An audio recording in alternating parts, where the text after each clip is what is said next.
आज हम भगवत गीता का श्लोक 42 ऑफ चैप्टर 3 कर्म योग को रीड करेंगे। इंद्रियाणि परनीयहुः इंद्रिये भया परामना मनसस्तु परा बुद्धि यो बुद्धे परतास्तु सा। The working senses are superior to dull matter. हमारा जो वर्किंग सेंसेस है, डल मैटर मतलब एकदम निर्जीव चीज़ों से वो काफ़ी बेहतर है। Mind is higher than senses. जो सेंस ऑर्गन्स है उससे भी हायर कंडीशन में माइंड रहता है। Intelligence is higher than the mind. बुद्धि लगा करके जब इस्तेमाल करोगे दिमाग को तो वो और भी बेहतरीन है।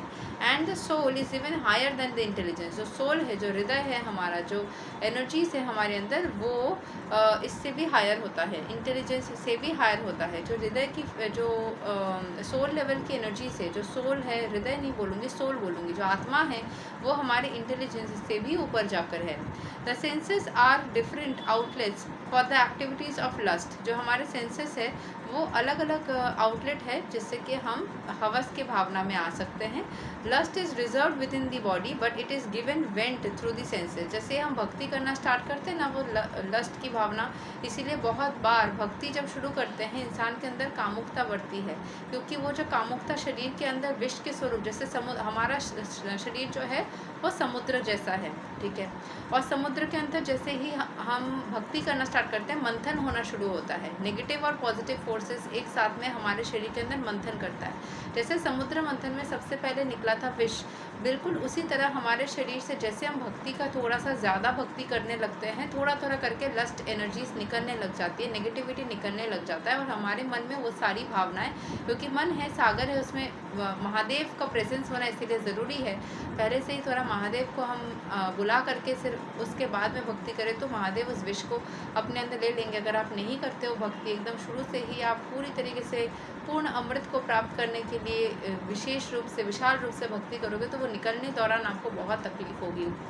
जब भी तकलीफ होता है उसी टाइम पे विष धारण करने वाले महादेव या माता को बुलाओ, क्योंकि माता ने महादेव के शरीर के विष को शांत किया था। तो उनको बुलाओ और अपने अंदर के सारे कष्ट को उनसे बात करो। वो निकलते वक्त आपके शरीर के वो समुद्र के अंदर से निकलते वक्त वो सारी भावनाएं रिपीट होगी।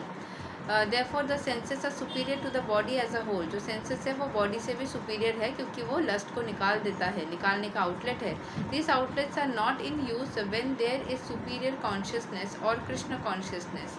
In Krishna consciousness, the soul makes direct connection with the supreme personality of Godhead. Therefore, the hierarchy of bodily functions are described here. Ultimately, ends in the supreme soul.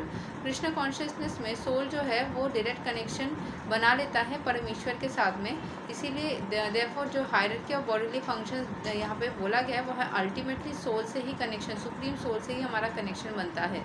Bodily action means the functions of the senses and stopping the senses means stopping और bodily actions.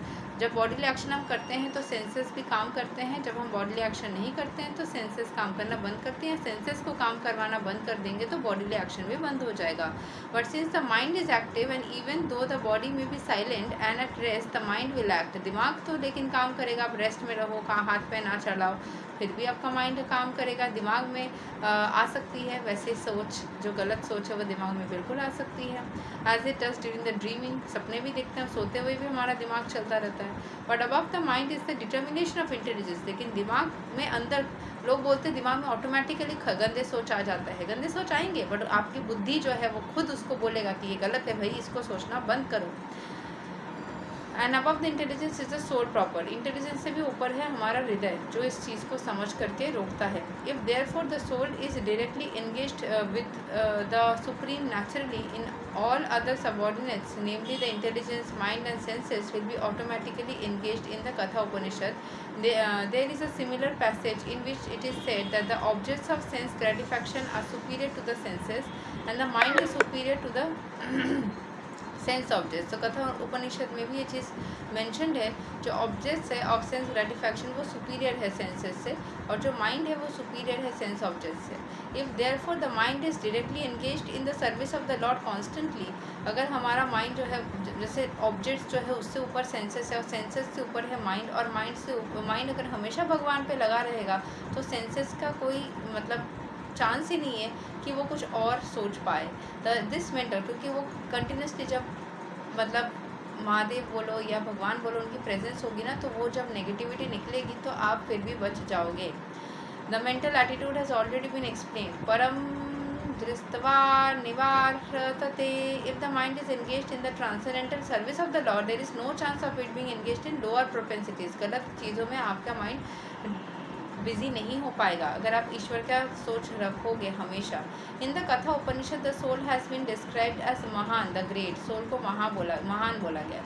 Therefore, the soul is above all, namely the sense objects and the senses, the mind and the intelligence. Therefore, directly understanding the constitutional position of the soul is the solution of the whole problem.